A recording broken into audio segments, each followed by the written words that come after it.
El miedo es una herramienta. Cuando esa luz ilumina el cielo,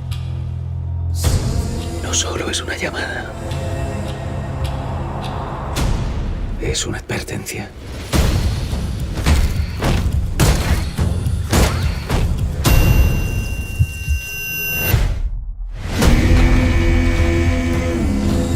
Me da igual lo que me pase a mí.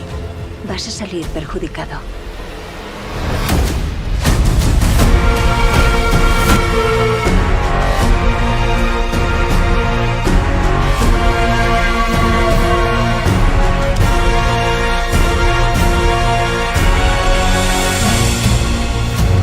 A lo mejor no somos tan diferentes.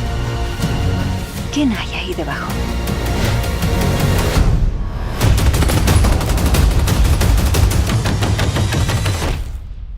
La venganza.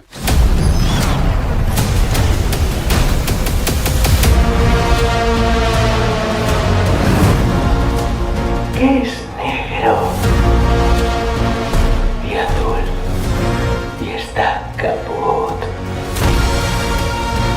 Dímelo tú.